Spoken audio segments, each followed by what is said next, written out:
আজি আমাৰ প্ৰথমটো প্ৰশ্ন হৈছে বৰফুকন পদটো আহোম ৰজা প্ৰতাপ সিংহই সৃষ্টি কৰিছিল। বৰফুকন উপাধি লাভ কৰা প্ৰথমজন ব্যক্তি কোন আছিল? শুদ্ধটোতো হৈছে লাংগি পানেছিয়া। মিৰ্জুমলা আক্ৰমণৰ সময়ত ৰাজধানীৰ পৰা পলায়ন কৰাৰ বাবে ইতিহাসত কোনজন আহোম ৰজাক ভগনীয়া ৰজা বুলি জনা যায়? শুদ্ধটোতো হৈছে জয়ধ্বজ সিংহ। অসমৰ বিখ্যাত দেওধনী নৃত্য প্ৰধানকৈ কোনজন দেৱতাৰ উপাসনাৰ সৈতে জড়িত? শুদ্ধটোতো হৈছে মা মনসা। কোন বছৰত ব্ৰিটিছে আনুষ্ঠানিকভাৱে জয়ন্তীয়া ৰাজ্যক তেওঁলোকৰ সাম্ৰাজ্য অন্তৰ্ভুক্ত কৰিছিল? শুদ্ধটোতো হৈছে 1835 চনত। চম্পাৱতী নদীখন কোন নদীৰ উত্তৰ পাৰৰ এক উপনদী? শুদ্ধটোতো হৈছে ব্ৰহ্মপুত্ৰ। ধনশিৰি নদীৰ উৎপত্তি নিম্নলিখিত কোনটো পৰ্বতমালাত অৱস্থিত? লাইচাং পিক। অসমৰ এক গুৰুত্বপূৰ্ণ পুৰাতাত্ত্বিক স্থান সূৰ্য পাহাৰ কোন জিলাত অৱস্থিত? শুদ্ধটোতো হৈছে গোৱালপাৰা। কোনটো পৰ্বতমালাই অসমক ম্যানমাৰৰ সৈতে সংযোগ কৰে? ৰাইট এনচাৰ পাংচাও পাছ। সংবিধান সভাৰ প্ৰাদেশিক সংবিধান সমিতিৰ অধ্যক্ষ কোন আছিল? শুদ্ধটোতো হৈছে চৰ্দাৰ বল্লভভাই পেটেল। পিছৰটো প্ৰশ্ন কোনজন মৌৰ্য শাসকক গ্ৰীক লেখকসকলে অমিত্ৰাঘাত বুলি উল্লেখ কৰিছিল? শুদ্ধটোতো হৈছে বিন্দুচাৰা। বংগৰ কোনটো ৰাজবংশৰ ৰাজত্বকালত জয়দেৱে শাস্ত্ৰীয় সাহিত্যৰ শ্ৰেষ্ঠ কীৰ্তিগীতা গোবিন্দৰ ৰচনা কৰিছিল? শুদ্ধটোতো হৈছে সেনা ডাইনেষ্টি। কোনগৰাকী উচ্চাকাংক্ষী দিল্লী চুলতানে জিল-ই-ইলাহি উপাধিটো গ্ৰহণ কৰিছিল?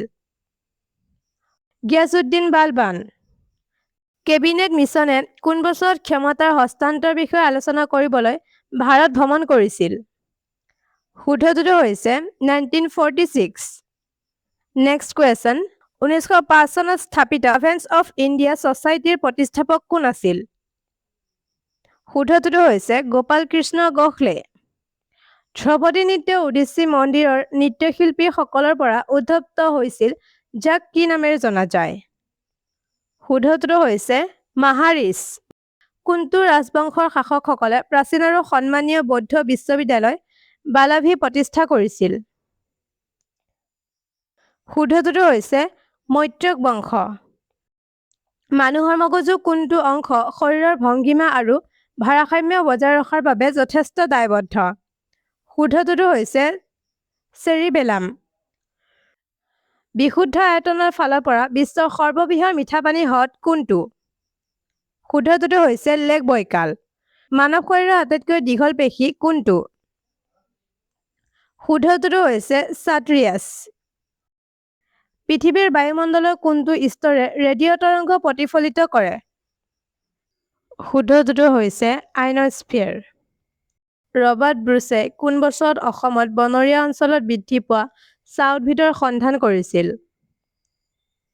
শুদ্ধটোতো হৈছে 1823 চনত। গুৱাহাটীৰ উগ্ৰতাৰা মন্দিৰ নিৰ্মাণত কৃতিত্ব কোনজন আহোম ৰজাক দিয়া হয়? Right answer Siva Singha. ঐতিহাসিক পাণ্ডুলিপিৰ বুৰঞ্জী বিবেক ৰত্নৰ লেখক কোন আছিল? শুদ্ধটোতো হৈছে মণিৰাম দেৱান। চুবুৰীয়া পাহাৰীয়া জনগোষ্ঠীৰ সম্পৰ্ক কৌশলগতভাৱে পৰিচালনা আৰু অভিযান বন্ধ কৰিবলৈ কোন আহোম ৰজাই পোছা ব্যৱস্থা প্ৰৱৰ্তন কৰিছিল? শুদ্ধটোতো হৈছে প্ৰতাপ সিংহ। কোন বছৰত প্ৰথম অসমীয়া অভিধান হেমকোষ প্ৰকাশিত হৈছিল? Right answer 1900। কোনজন আক্ৰমণকাৰীৰ বিৰুদ্ধে যুঁজ দি আহোম যোদ্ধা মূলা গাভৰু শ্বহীদ হৈছিল? শুদ্ধটোতো হৈছে তুৰ্বাক খান। পিছৰটো প্ৰশ্ন বাংলাদেশৰ সৈতে অসমৰ আন্তঃৰাষ্ট্ৰীয় সীমান্তৰ মুঠ দৈৰ্ঘ্য কিমান? 263 কিলোমিটাৰ। ভাৰতৰ উচ্চতম ন্যায়ালয়ৰ প্ৰথমগৰাকী মহিলা ন্যায়াধীশ হোৱা গৌৰৱ কোনে লাভ কৰিছিল? ফাতিমা বিভি। ৰাজ্যসভাৰ সৰ্বাধিক সদস্যৰ সংখ্যা কিমান? Right answer 250। নেক্সট কুৱেশ্যন স্বাধীন ভাৰতৰ প্ৰথম উপ প্ৰধানমন্ত্ৰী হিচাপে কোনে কাৰ্যনিৰ্বাহ কৰিছিল? চৰ্দাৰ বল্লভভাই পেটেল। কাঞ্চীপুৰম বিশাল কৈলাশনাথ মন্দিৰটো কোনজন পল্লৱ ৰজাই নিৰ্মাণ কৰিছিল? শুদ্ধটোতো হৈছে নৰসিংহ বৰ্মন II।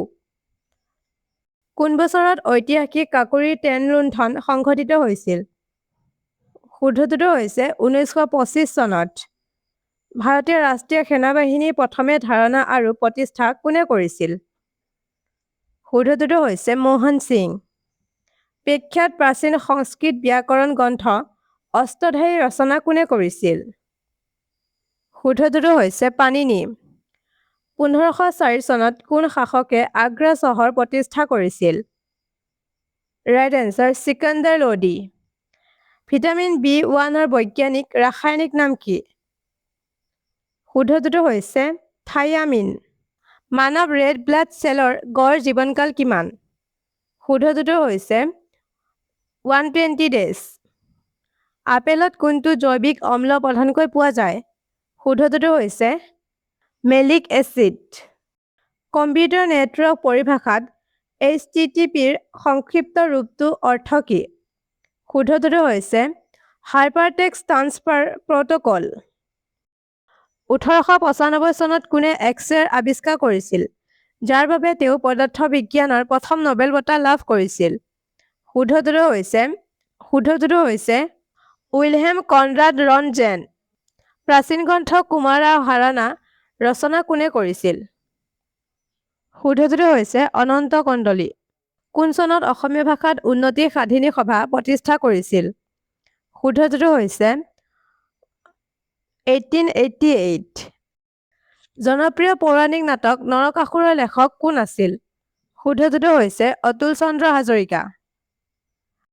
কাৰ্বি সম্প্ৰদায়ৰ জীৱন আৰু সংস্কৃতিক সুন্দৰভাৱে চিত্ৰিত কৰা ৰংগমিলিৰ হাঁহি উপন্যাসখন কোনে লিখিছিল? শুদ্ধটোতো হৈছে ৰংবং তেৰং। সাহিত্য একাডেমি বঁটা লাভ কৰা উল্লেখযোগ্য অসমীয়া কবিতা সংকলন আন এজন ৰচনা কোনে কৰিছিল? শুদ্ধটোতো হৈছে হৰিকৃষ্ণ ডেকা। সাহিত্য একাডেমি বঁটা লাভ কৰা বিজয়ী উপন্যাস কথা ৰত্নাকৰৰ লেখক কোন আছিল? শুদ্ধটোতো হৈছে ধ্ৰুৱজ্যোতি বৰা। পিছৰটো প্ৰশ্ন, কপিলী বৰীয়া সাধু উপন্যাসখনৰ লেখক কোন? শুদ্ধটোতো হৈছে নৱকান্ত বৰুৱা। তিৱা ৰাজ্যৰ ওপৰত আধাৰিত সাহিত্য একাডেমি বঁটা লাভ কৰা উপন্যাস দেওলাংখুই ৰচনা কোনে কৰিছিল? শুদ্ধটোতো হৈছে ৰীতা চৌধুৰী। মহাভাৰতৰ কৰ্ণ জীৱনৰ ওপৰত আধাৰিত স্মাৰক উপন্যাস মহাৰথীৰ লেখক কোন আছিল? শুদ্ধটোতো হৈছে চন্দ্ৰপ্ৰসাদ শইকীয়া। আজি আমাৰ শেষৰটো প্ৰশ্ন হৈছে, কোনখন উপন্যাসৰ বাবে যোগেশ দাসে 1980 চনত সাহিত্য একাডেমি বঁটা লাভ কৰিছিল? শুদ্ধটোতো হৈছে পৃথিৱীৰ অসুখ।